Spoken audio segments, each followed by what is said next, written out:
Ocurrió hace poco más de 2 siglos, en una lejana porción de tierra al sur de casi todo. Un grupo de hombres y mujeres, sabiéndolo o no, comenzó a escribir la historia de un país que ni siquiera tenía nombre. ¿Cómo llegamos hasta aquí? ¿Cómo empezó todo? Fue tal vez con aquellas banderas extrañas divisadas en la madrugada de Quilmes, con la resistencia y el nacimiento de una sensación de patria en los pechos de los habitantes de una colonia. Fue en las encendidas jornadas de mayo, entre el grito y el fervor de aquellos que se atrevieron a pensar un lugar justo para vivir, o en las profundidades donde intentaron apagar tanta audacia. Esta es la historia de nuestros héroes, la de nuestros muertos, la de nuestros crímenes. ¿De dónde venimos? ¿De la huella dejada sobre el hielo de la cordillera por el soldado anónimo o su indómito jefe? ¿O del rastro rojizo con que se tiñeron nuestras luchas, también de aquel orden tan parecido al miedo? ¿Cómo llegamos hasta aquí? Nos trajeron los iluminados fundadores del Estado con su carga de proyectos y de leyes, o ellos mismos con sus inconfesables listados de enemigos desterrados o muertos. El siglo XIX desplegó sus banderas de progreso incluso aquí, de un modo racional a veces, prepotente otras, pero en el siglo XX se trataría de que aquello pudiera ser de todos. El Estado, una democracia. La economía, un modo de alimentar a cada argentino. Esta historia tendrá protagonistas más complejos e imprevisibles. Las masas, los grupos sociales, los votantes, los partidos políticos. Por primera vez, la historia empieza a ser un relato plural. Una historia por eso más nuestra, por eso más contradictoria. Después de las libertades, reales o ilusorias, ha llegado el tiempo de los derechos, o más bien, de la incesante lucha por conseguirlos.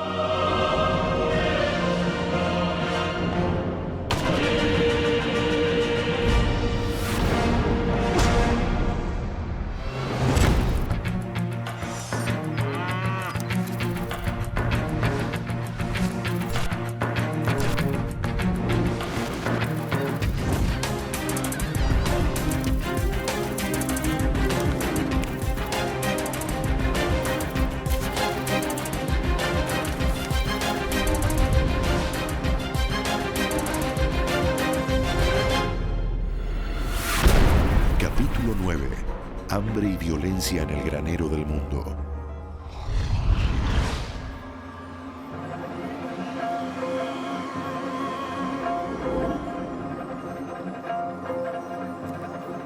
¿Dónde se habrá metido? La última vez que lo vi fue en 1896. Pero quedamos en encontrarnos acá. ¿Sería acá? ¿Por qué le habré dicho que sí a Mario? ¿Quién me manda a mí a deambular por la pampa? Juan, ¿qué hace Juan acá?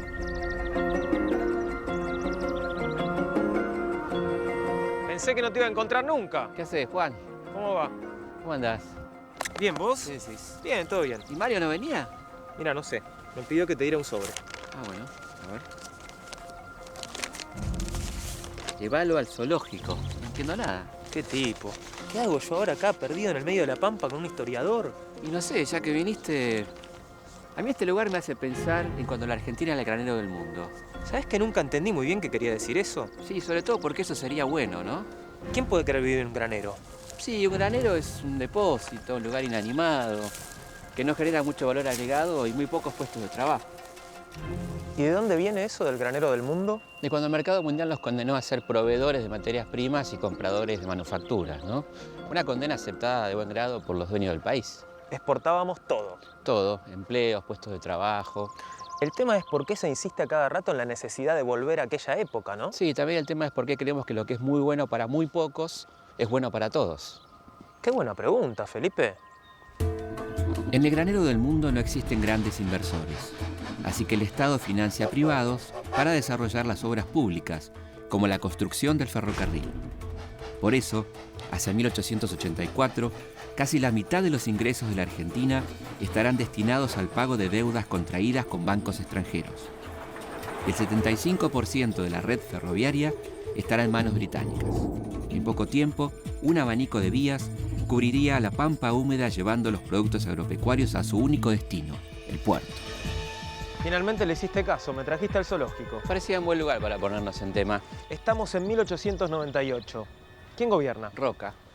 En menos de 12 años tuvimos 4 presidentes. Juárez Celman, Pellegrini, Luisa Espeña y José Evaristo Uriburu. Una crisis política tremenda. Sí, la verdad que el país se sacudió bastante. Pero con la vuelta de Roca al poder en 1898, todo volvió a la calma, ¿no? El zoológico de Buenos Aires estaba terminando para esa época, la segunda presidencia de Roca. Sí, Roca hizo bastante obra pública y casi termina este zoológico. Es además Roca el primer presidente reelecto de la Argentina. Sí, hay que aclarar una cosa, ¿no? Los votantes entonces tenían menos libertad que estos animales. Y vivían mucho peor en muchos casos. Sí, sí, en aquella Argentina rica había mucha gente que la pasaba muy mal. Un país rico, lleno de pobres. Me suena eso. ¿Y sí? Mira, Felipe. Mira. HH008. ¿Qué querrá decir? Que Mario finalmente enloqueció. Probablemente, ¿no? Pero me estabas diciendo que Roca vuelve al poder, que lo reeligen sus amigos. ¿Pero por qué lo reeligen? Fundamentalmente porque era un general victorioso. Siempre estuvo del lado de los vencedores en cualquier acción que estuvo. Y la Argentina estaba al borde de una guerra con Chile. Argentina y Chile tienen una frontera de más de 5.000 kilómetros de largo. Es la segunda más extensa del mundo. Por eso no es raro que haya habido problemitas.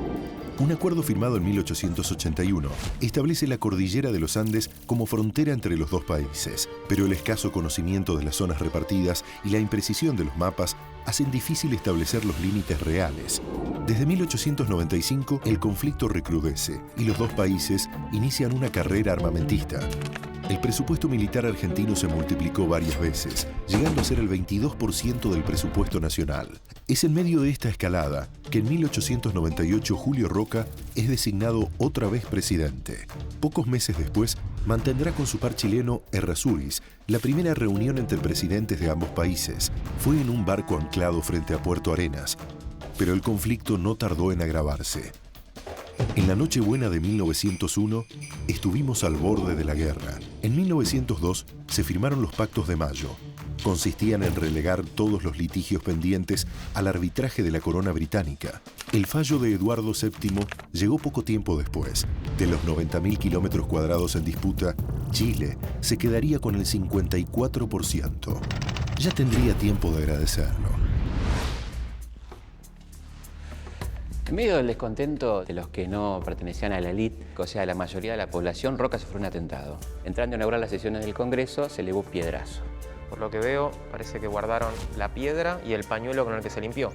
De hecho, inauguró las sesiones con el pañuelo en la cabeza. Pero eso fue durante el primer mandato de Roca, ¿no? Claro, fue como un aviso de lo que iba a venir, ¿no? La cosa se estaba pudriendo. Sí, estaban sonando todas las sirenas, pero parece que nadie las quería escuchar.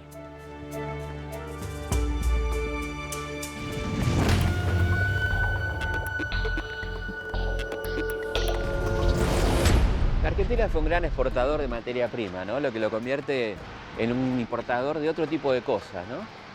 ¿Te imaginas qué? Y sí, Felipe, deuda. Argentina exporta puestos de trabajo e importa deuda. Y eso parece que fue siempre así, ¿no? Sí, sí, es un excelente análisis del modelo que nos quisieron imponer desde siempre, ¿no? Del principio de los tiempos.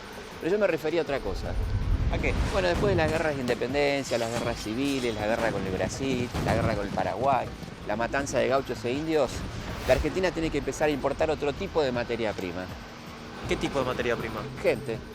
Argentina había quedado despoblada y necesitaba mano de obra, ¿no? Y van a empezar a venir de todos lados.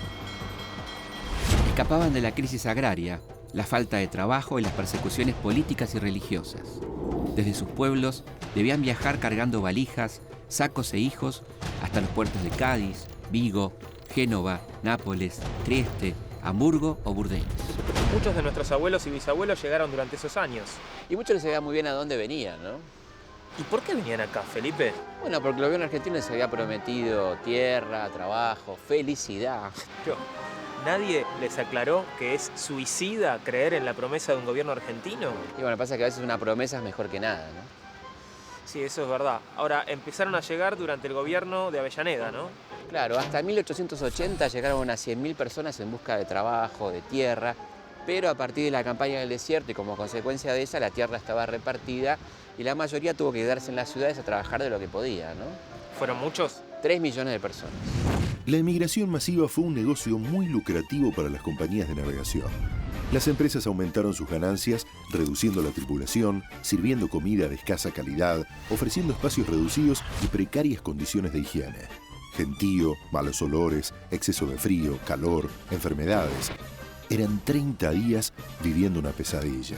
En algún momento de su viaje, los pobres de Europa podían cruzarse con los ricos argentinos, que viajaban con su vaca a bordo para tomar leche fresca, o tiraban su vajilla de oro al mar después de cada comida.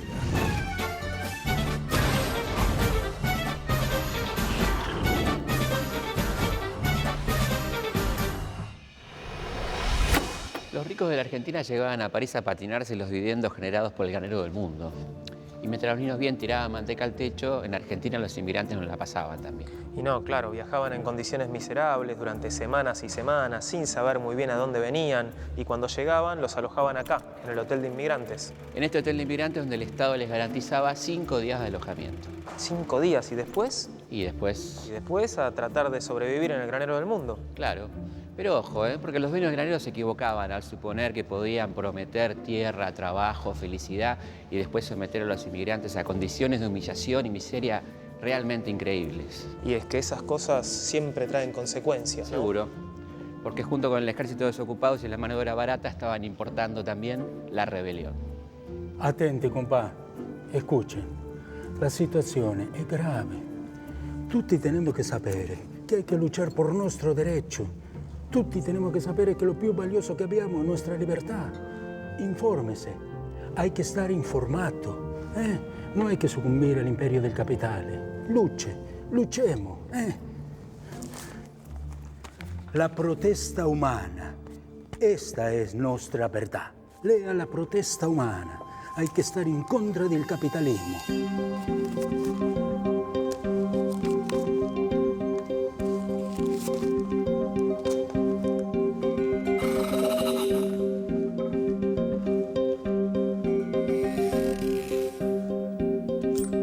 ¿Quiere uno? Sí, cómo no.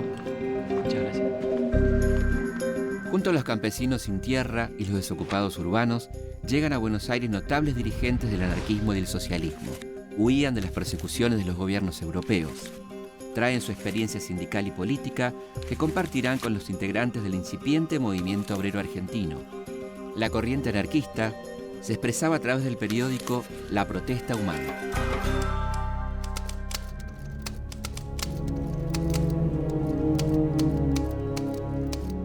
Se llega a ser anarquista cuando se tiene el odio racionado al régimen capitalista, a esta odiosa tiranía del dinero por todas partes denunciada, pero siempre más implacable, más amenazante y más peligrosa. Basta ver en acción a los hombres de la banca, a los intrigantes financieros y a los especuladores sin escrúpulos, la gente llamada de negocios, abogados, notarios, alguaciles, todos los canallas que manchan el papel timbrado de las naciones o de los pueblos.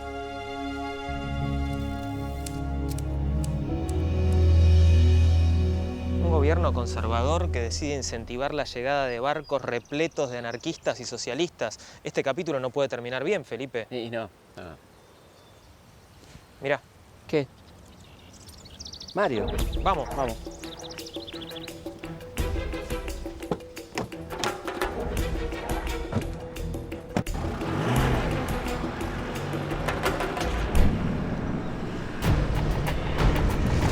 Hoy vomité la cara del ministro de Economía que estaba al lado de mi cama.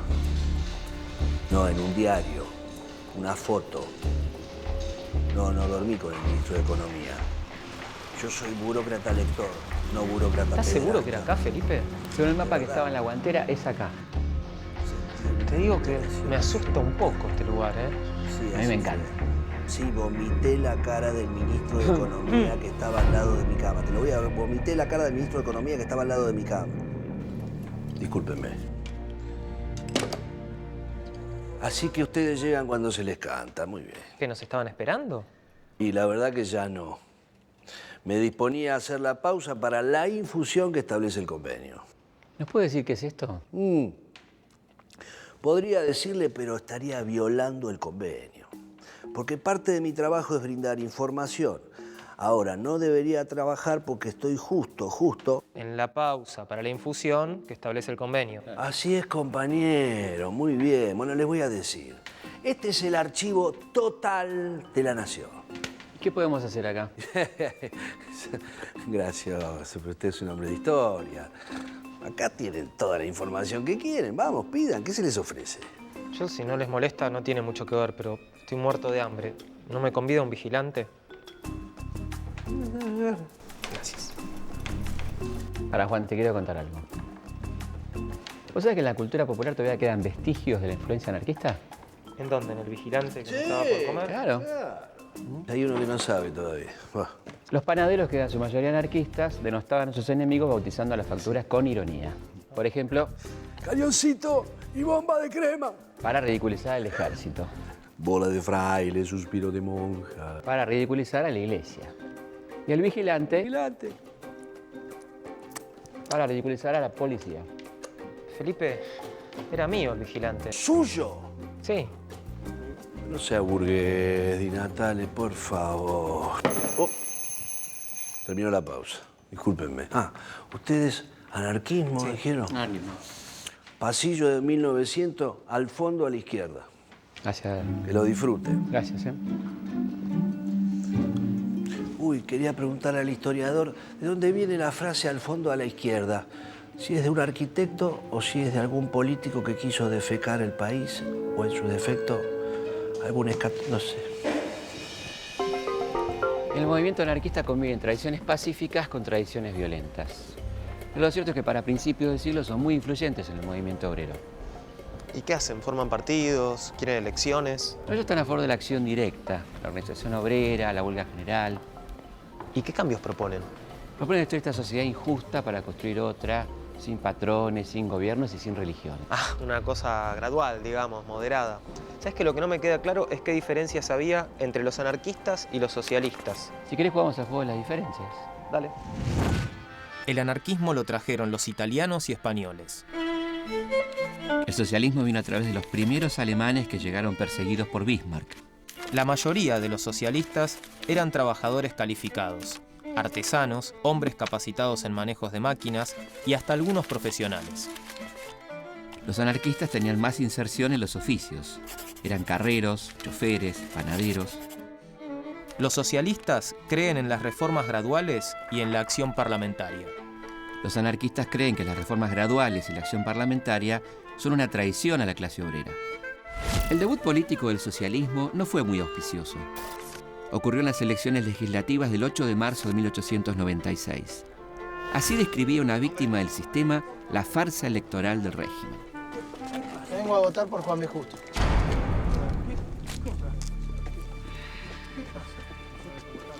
¿Usted ya votó? No, fíjese, Dickman Enrique. Le digo que ya votó. Déjeme la mesa libre. No, pero debe ser un error. Ningún error, usted ya votó. Mejor dicho, ya votaron por usted, así que por favor retírese. Vamos, oficial. Ni más ni menos. ¿Cómo que votaron por mí? Pero no puede ser. No puede ser. Quisimos protestar, pero la policía nos arrojó brutalmente del atrio. No nos resignamos. ¡Viva el socialismo! ¡Repartámosla! Y en medio del malevaje que nos miraba huraño y de soslayo, ofrecimos panfletos socialistas a todo el mundo. ¡Viva el Partido Socialista! ¡No me toque! ¡Viva el Partido Socialista! Algunos ciudadanos heroicos consiguieron filtrarse a través de la espesa malla del fraude y cantar unos pocos votos socialistas. Pero estos fueron anulados en el escrutinio por orden del presidente del atrio. ¡Viva el socialismo! ¡Viva el socialismo! ¡Viva el socialismo!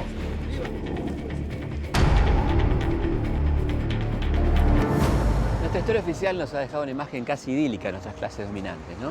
Sí, siempre nos dijeron que era gente muy austera, que no ostentaba. Sí, la realidad es un poquito diferente, ¿no? Los ricos de la Argentina, a la medida que fueron aumentando su fortuna, fueron abandonando aquella austeridad campestre para abrazar un lujo casi desmedido. Pero como Felipe, no reinvertían en actividades productivas, no diversificaban sus negocios. No, discúlpame, era un chiste. Mirá si les iba a quedar para reinvertir, ¿no? Sí, en realidad siempre algo quedaba, ¿no? Porque esta gente mandaba mucha plata afuera, a los bancos de Francia, de Suiza, pero de todas maneras Buenos Aires se fue poblando de palacetes como este, el Ortiz Basualdo. Que hoy es la Embajada de Francia. Claro, o como aquel, el Palacio Pereda, que hoy es la Embajada de Brasil. Y no podemos olvidarnos del Palacio Paz. Se inspiró en el Louvre de París y costó 4,5 millones de pesos de 1908. Increíble. ¿Qué hay hoy acá? ¿Una embajada? No, acá funciona el círculo militar. ¿Y cómo consiguieron un edificio tan costoso? Algo habrán hecho, ¿no? Sí. Entonces, para algunos las cosas estaban muy bien. Sí, para algunos estaban muy bien, pero para la mayoría estaban muy mal. Cuando volvieron del Paraguay, las tropas argentinas trajeron, entre otras cosas, la epidemia de fiebre amarilla. El foco infeccioso se concentró acá, en el barrio de Montserrat y San Telmo, donde vivían las familias patricias, ¿no? ¿Y qué hicieron? ¿Se fueron? Sí, abandonaron sus mansiones para trasladarse a Barrio Norte, Recoleta. Y ahí comienza una larga fuga hacia el norte que parece no va a terminar nunca, ¿no? ¿Por qué lo decís? Y estos hasta Miami no paran, Felipe. Sí, tienes razón. Lo cierto es que en esas mansiones donde antes vivía una familia, ahora pasarían a vivir algunas más. 40, 50, 100. Las casas fueron transformadas en verdaderos palomares, con habitaciones sin ventanas, con un solo baño para cientos de personas. Conventillo es un diminutivo de convento. Los comparaban irónicamente con ellos por la cantidad de celdas que tenían. Eran gélidos en invierno y tórridos en verano. Eran insalubres, pero para los que recién llegaban de Europa era la única posibilidad de vivienda. Vamos. Vos no, tranquilo, ahora le toca al alemán. Y vos cuidado con la soga. Mirá que te la cobro, vamos. Cuando las camas no alcanzaban, algunos hombres optaban por dormir sentados contra la pared, sostenidos por unas cuerdas. A esa incómoda manera de descansar se la llamaba maroma. A pesar de las incomodidades, los precios eran altos para el sueldo de un obrero. No, vamos, arriba. Vamos. Va, que hay que dejarle la cama a este. Acostate, confidencia. 6 horas, 6. Va. ¡Rápido! ¡Agarra las escobas que llegó la policía! Como te imaginarás, los desalojos eran comunes y solían terminar en una batalla campal.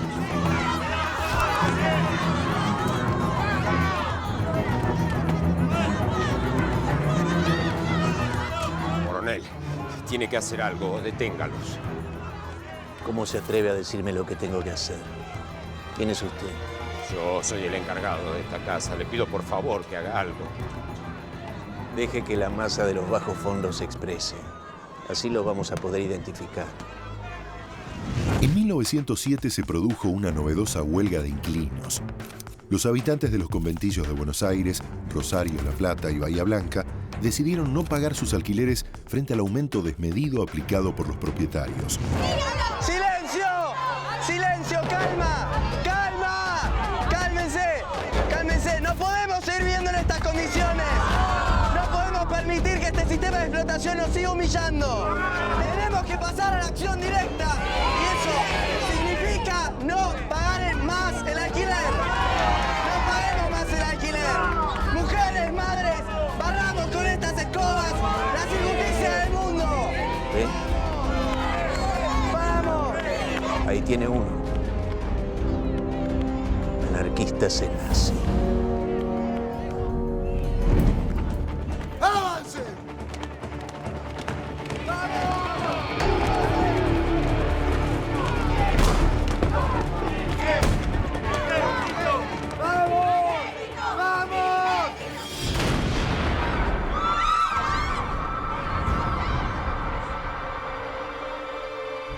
Días después, centenares de mujeres salieron a las calles con sus escobas para protestar por la represión en la que Miguelito Pepe fue herido de un balazo.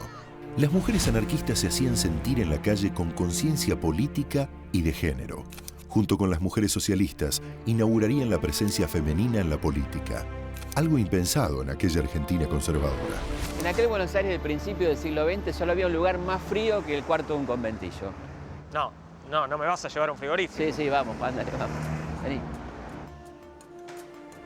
En 1910 la Argentina era el principal exportador mundial de carnes, el principal exportador de cereales y el segundo de carne congelada y lana. Pero, porque siempre hay un pero. Sí, claro, por supuesto. Te propongo un juego. Te leo un texto de aquella época, me decís dónde salió publicado. Dale. Mientras los ricos terratenientes y los grandes patronos obtienen beneficios cada vez mayores, se permite que quienes realizan laboriosamente este trabajo real, que rinde estos beneficios, pasen su vida en condiciones que no llegan a los niveles mínimos de existencia. ¿Qué publicó este texto? Es muy fácil, Felipe. Eso tiene que ser una editorial de La Protesta, el diario de los anarquistas. Frío. La Vanguardia, el periódico socialista. Más frío todavía. Estás congelando, Juan. La verdad que sí, literalmente, Felipe. ¿Qué tan lejos estoy? Lejísimo. Este es el informe que presentó el Lloyds Bank a sus accionistas. Pero estos del Lloyds Bank eran una manga de zurdos. Sí, ¿viste? Parece. Lo que pasa es que era una época de grandes contradicciones. ¿Vos pensás que mientras entraba todo este dinero a la Argentina, cuando se sanciona la ley de servicio militar obligatorio en 1901, más de la mitad de los jóvenes no dan ni la talla ni el peso? Están desnutridos. ¿Pero que entonces todas estas se iban de viaje? Claro. ¿Y la gente? Palos, Juan. Para la gente va a haber palos. En 1904, el gobierno de Roca le encargó al médico catalán Juan Vialet Massé un informe sobre el estado de la clase obrera en Argentina. El funcionario elaborará un documento que se transformará en la más cruda denuncia de los horrores del sistema de explotación de nuestro país. Escribirá, por ejemplo: aquí, el trabajador es menos importante que la máquina y que la bestia, porque éstas tienen un precio de compra. Si un hombre se pierde, se repone con otro que no cuesta dinero. Son los tiempos del Tigre Hotel, con sus 3 pisos y sus 120 habitaciones, con sus salones de billar, sus canchas de tenis y sus pistas de patinaje. Y poco tiempo después, su casino, porque en ningún lugar del planeta se jugaba como en la Argentina de 1900. Aunque Vialet Massé escriba que se extrema la explotación del pobre, el martirio de la mujer y la primera fuerza del niño. Los niños se acaban en flor después de una niñez mísera, si es que salen vivos del claustro materno. 5.000 argentinos viajaban cada año a París, gastando un promedio de entre 10 y 15 millones de pesos por viaje. Por eso, si alguien tiene mucho dinero, se dice que es rico como un argentino. Para que te des una idea de quién pagaba la fiesta de las clases altas argentinas, la mitad del presupuesto de 1903 se iba en el pago de cuotas, amortización e intereses de nuestra deuda externa. Nada de esto podía terminar bien. No, claro que no. En 1896, unos 10.000 trabajadores ferroviarios que exigían una jornada de 8 horas, la anulación del trabajo los domingos y el pago doble de las horas extras fueron a la huelga durante 4 meses. Fue la primera medida de fuerza de alcance nacional. Por pedido de la empresa inglesa, intervinieron la Marina y el Ejército. 5 años después, en mayo de 1901, se crea la Federación Obrera Argentina, que nuclea a la mayoría de los gremios del país. En 1902, el gobierno de Roca promueve la Ley 4144, conocida como Ley de Residencia. La Ley de Residencia fue presentada por el escritor y senador Miguel Cané en el Congreso. Uy, qué lindo. Otra creación del autor de Juvenilia. Sí. ¿Y qué decía la ley? La ley permitía la expulsión de los extranjeros que el gobierno consideraba indeseables. No me digas nada. Socialistas, anarquistas, sindicalistas. Claro. El problema era que cuando el hombre llegaba a su país de origen podía ser condenado a muerte o a cadena perpetua, porque había venido a la Argentina escapando de esa persecución política, ¿no? Claro. Mirá, si me das a elegir me parece que me quedo con Juvenilia, aunque me cuesta mucho. Sí. ¿Y con la ley de residencia qué pasó? Y el movimiento obrero no se iba a quedar tranquilo. Ante la Ley de Residencia, el movimiento obrero reacciona enérgicamente. En noviembre de 1902, la FOA decreta la primera huelga general de la historia argentina. El acatamiento a la medida es muy amplio. Los puertos y muchas fábricas quedan paralizados. El gobierno decreta el estado de sitio. Se desata una violenta represión. En 1904, la FOA convoca un acto por el 1 de mayo en la Plaza Mazzini. A poco de iniciada la marcha comienza una represión policial que arrojará un saldo de varios muertos. Se decreta la huelga general pidiendo el encarcelamiento de los responsables. El gobierno tenía que hacer algo ante semejante agitación. El gobierno se limitó a hacer una pequeña reforma en el sistema de elección de diputados. Aplicó el sistema uninominal que permitía a cada ciudadano votar por un candidato en vez de votar por la lista completa. Y así resulta elegido Alfredo Palacios. Claro, que será el primer diputado socialista de toda América. Con Palacios llegan al Parlamento de las ideas socialistas. Hace aprobar leyes tan importantes como, por ejemplo, el descanso dominical. Su primer debate importante es contra la ley de residencia. ¿Viste dónde salió? ¿Qué sé yo? Antes de Gardel y los bulevares de París, antes de la seda y el champagne, antes de las rubias de Nueva York y también antes del bandoneón, el tango tuvo de todo. Menos glamour. Fines del siglo XIX en Buenos Aires. Un universo de hombres solos, buscando alegría en los arrabales y en los piringundines. Los marineros que habían traído al puerto la música de la habanera cubana. Los inmigrantes que llegaban de a cientos de miles y 7 de cada 10 eran varones. Los militares que habían peleado en la campaña del desierto y ahora tenían todo el tiempo libre. Los criollos y los negros que mezclaban sonidos y pasos de baile de aquí y de allá. El tango andaluz, la contradanza española, el candombe. Entonces apareció la milonga. La milonga fue reina y señora. Justo ahí, donde no sobraban señoras. Y los mejores payadores como Gabino Ezeiza también se subieron al carro del éxito, acercándole algunas rimas milongueras al pueblo trabajador. En teatros, en circos y en academias de baile, en fiestas de barrio, en los garitos y en los cafetines, quedó claro que primero hay que saber sufrir. Y se sufría, ¿eh? Pero habían encontrado con qué alimentarse el alma, una forma de sentir. Y un día, de todo ese menjunje, nació el tango. La Buenos Aires refinada de la época miró de costado la ribera del Riachuelo y los conventillos del sur, las percantas, los taitas y la gente de Avería. Pero después del desprecio, llegaría la fascinación. Los primeros tangos no tenían letra, pero alcanzaba con los títulos, ¿eh? El fierrazo, colgate del aeroplano, 2 veces sin sacarla, qué polvo con tanto viento, embadurname la persiana y la concha de la lora que no pasó la censura. Y la tuvieron que llamar la cara de la luna, porque somos guapos, pero no tanto. Y mientras germinaba el tango, había otro lugar donde se sacaban a bailar siempre los mismos, el gobierno. A partir de 1904, el poder político empieza a dividirse. Roca no logra designar a dedo a su sucesor y una comisión de notables elige la fórmula Manuel Quintana, José Figueroa Alcorta. A poco de asumir, Quintana enfrenta un nuevo alzamiento radical en febrero de 1905. Los rebeldes, encabezados por Hipólito Yrigoyen y apoyados por varios cuerpos de ejército, se hacen fuertes en la capital, Mendoza y Santa Fe. En Córdoba, llegan a tomar como rehén al vicepresidente y a controlar la provincia. Finalmente, la rebelión es derrotada, pero la alarma para los sectores dirigentes queda encendida. Para sumar confusión, en 1906 muere Manuel Quintana y asume su vice, Figueroa Alcorta.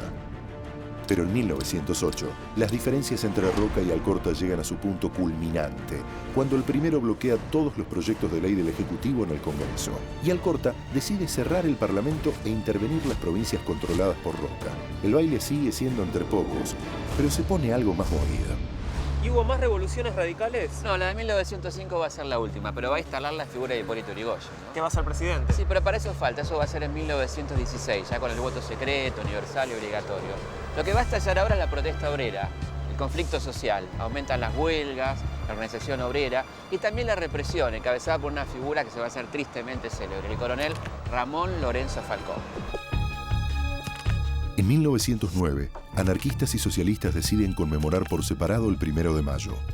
Los socialistas lo hacen en Constitución y los anarquistas en Plaza Lorea. Desde temprano, comienzan a llegar familias obreras con sus banderas rojas y negras.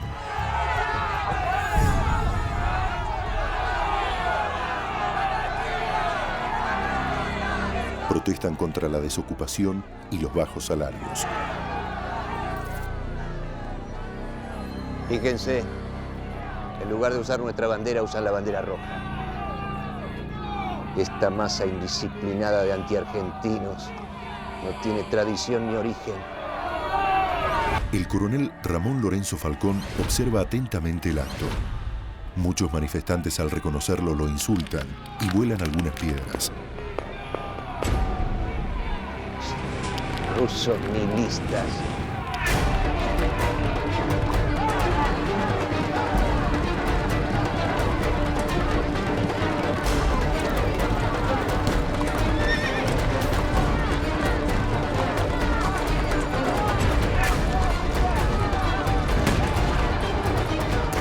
Falcón ordena una dura represión a cargo de la policía montada. El escuadrón de seguridad ataca a la multitud con balas y sables desenvainados, a la usanza de los cosacos del zar.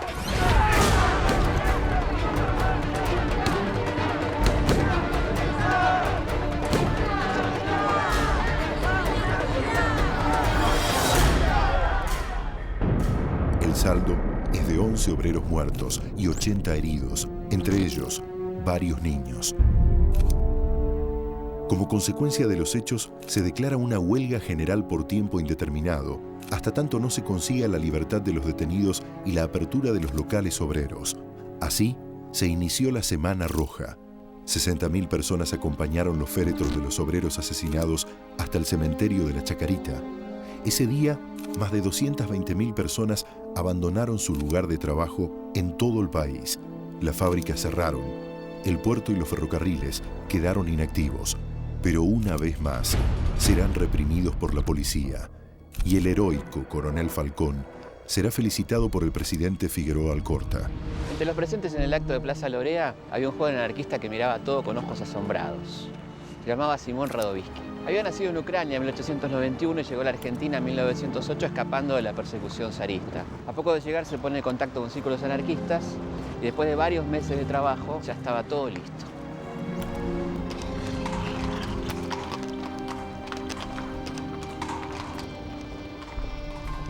Disculpe, me distraje mirando a una señorita. ¿Qué me estaba diciendo? No, usted me estaba diciendo que es descendiente de moros. Ah, sí. Y mi apellido tiene connotaciones guerreras.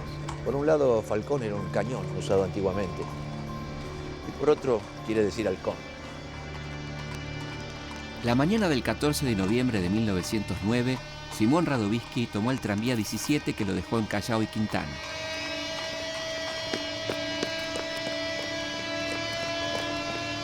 Radovisky caminó por Quintana hacia el cementerio de la Recoleta y esperó unos minutos. No puedo dejar de pensar en esa señorita.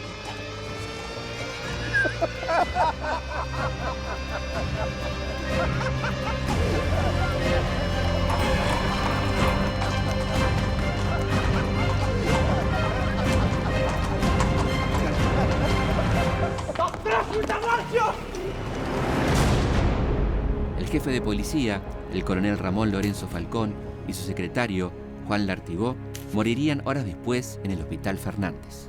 Todavía aturdido por la explosión, Radovisky corre por Callao hacia el Bajo.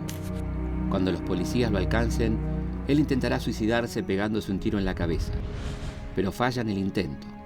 Será capturado y arrastrado a la comisaría.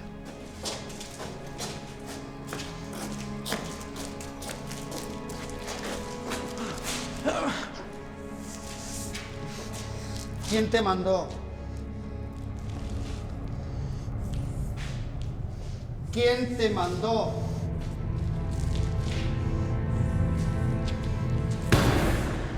En la comisaría 15, Radovisky fue sometido a torturas. Sin embargo, nunca dio los nombres de los compañeros con los que había planeado el atentado. ¿Quién está atrás de todo esto? ¿Eh? ¿Quién está atrás de todo esto?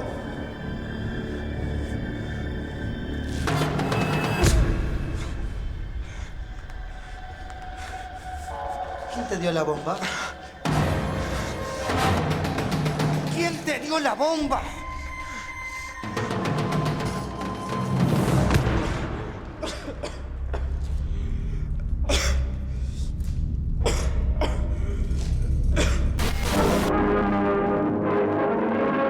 Se realizan los actos organizados por la Policía Federal para honrar la memoria del ex jefe de la institución, coronel Ramón Falcón, y su secretario, señor Lartigó.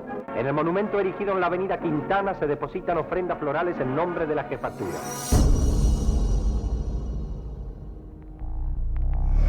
El profesor Falcón tiene más homenajes en Buenos Aires que Castelli o Monteagudo, la escuela de cadetes de la policía, ¿no? Incluso la dictadura le puso el nombre de Falcón a esta plaza. Claro, no era raro ver a los vecinos tapar ese nombre y reemplazarlo por el de Simón Radovisky. Después le cambiaron el nombre en serio. En el 2002, la Asamblea de Floresta que se reunía en esta plaza decidió llamarla Ernesto Che Guevara. Pero no logran que el gobierno de la ciudad acceda a ese cambio. Sí, no solo eso, sino que en el 2007 el gobierno de entonces colocó una placa donde recordaba además que Falcón participó en la campaña del desierto. Por suerte parece que igual los vecinos no se rinden, ¿eh? Parece que no.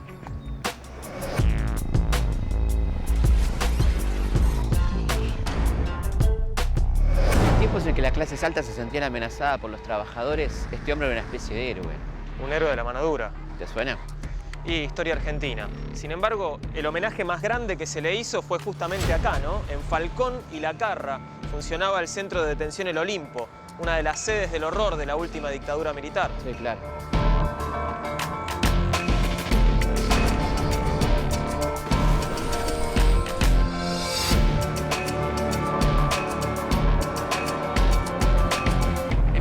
1902 la cárcel que estaba en la isla de los Estados se trasladada a Ushuaia, que por entonces era un pueblito de unas 40 casas más o menos. ¿Y quién la construyó, Felipe? Los propios presos, pero no solo la cárcel, también hicieron caminos, puentes, proveían la electricidad, el teléfono, fabricaban el pan. Todo era producto del trabajo de los presos. La cárcel de Ushuaia funcionó hasta 1947. Acá el poder obligaba a convivir a presos políticos con criminales peligrosos, ¿no? ¿Cómo quiénes? Y por ejemplo, Mateo Banks, considerado el primer asesino serial de la historia argentina, o Cayetano Santos Godino, más conocido como el Petiso Orejudo. ¿Un asesino de niños? Claro, que convivía con presos socialistas y anarquistas condenados después de la Semana Roja, o presos radicales condenados después del golpe del 30.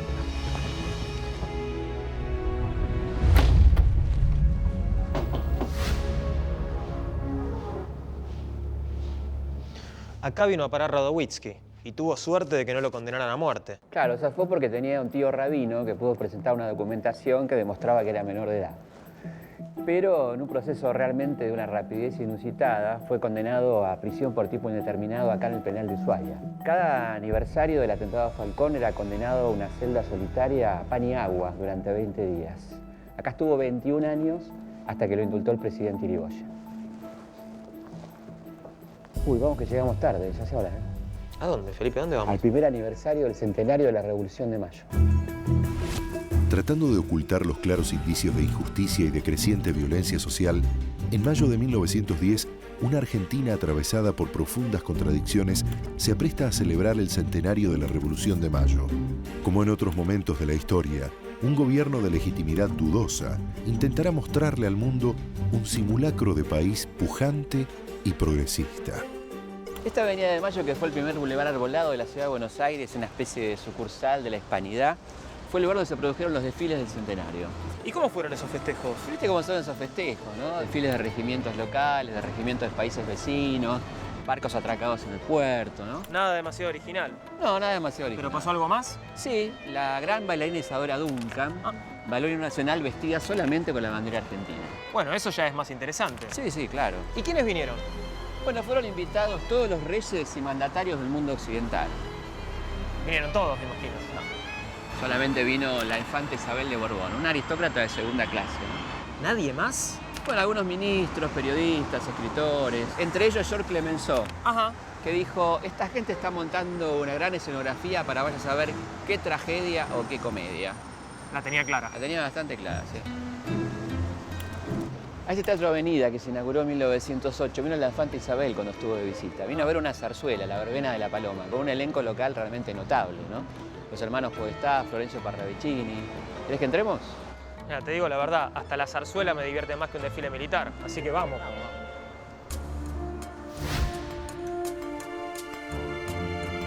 Entonces, Felipe, en la Argentina de 1910 festejaban todos. Bueno, no todos, ¿no? La Central Obrera Anarquista convocó un paro y una movilización que llevó más de 70.000 personas. Ah, eso le arruinaba la fiesta al gobierno, no se podían quedar de brazos cruzados. Absolutamente. Imagínate que Figueroa Alcorta decreta el estado de sitio y promueve una ley de defensa social que establecía la pena de muerte, limitaba la actividad sindical, prohibía el ingreso de extranjeros procesados y la prensa anarquista, ¿no? Qué linda manera de celebrar el centenario de la Revolución de Mayo, ¿no? Esto a Moreno le hubiera encantado. Sí, totalmente. A esto tenés que sumarle el accionar de los grupos de derecha que quemaban locales sindicales, anarquistas y socialistas, ¿no? ¿La mazorca, Felipe? Bueno, por lo menos los mismos apellidos, ¿no? Fíjate que estos muchachos llegaron a quemar la carpa del payaso Frank Brown. ¿Por qué? ¿Era anarquista? No, había cometido la locura de dejar entrar gratis a los pibes pobres. Ah, totalmente inaceptable. Completamente inaceptable. Prepárate, vamos a ver el final.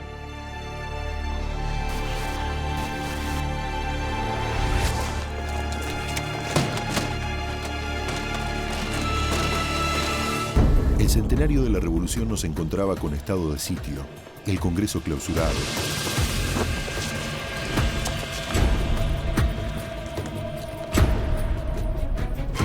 La prensa obrera acallada. Miles de trabajadores detenidos o deportados. En 100 años, el poder colonial se había transformado en un poder igualmente concentrado e ilegítimo.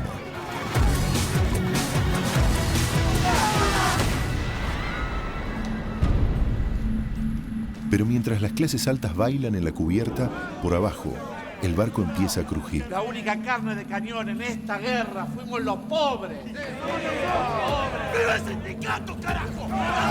Crece la certeza de que a los dueños del poder ya no les sería tan fácil manejar el país como si fuera una estancia. Son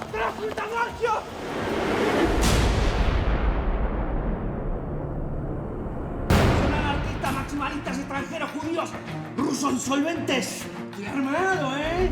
No van a lograr anexar la patria a su imperio bolchevique tiránico. Gestión y propiedad privada. Tranquilo, tranquilo, sí. Eso... ¡Paren, muchachos! ¡Paren, muchachos! ¡Hay represión en la Bacena! ¡Están matando gente! ¡Vamos! En este bendito país sigue rigiendo la ley del dedo índice. El pueblo no vota. Y acompáñenos, por favor. Está bien, no se moleste, puedo ir solo. ¿Escucharon, señores? Este hombre quiere ir solo al cuarto oscuro. Señor presidente, llevamos 40 años de fraude. El radicalismo solo participará en los comicios si se garantiza que la ley electoral sale en tiempo y forma y si se garantiza la libertad del sufragio. ¿Cómo que votaron por mí? Pero no puede ser. No puede ser. ¡Viva el socialismo! ¡Repartámosla! Quiera mi país escuchar la palabra y el consejo de su primer mandatario. Quiera el pueblo votar. Pero ves quién ganó las elecciones presidenciales y esta porquería no anda.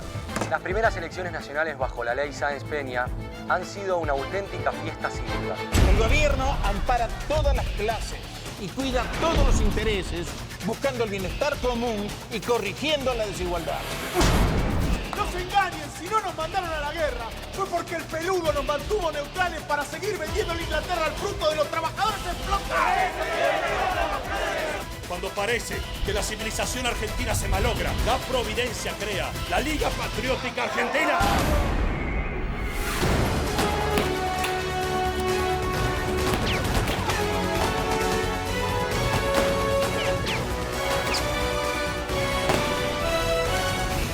¡Basta, decimos, a la insolencia! ¡Muera la anarquía! ¡Fuera los extranjeros! ¡Viva la patria! ¡Viva la patria! ¡Viva la patria!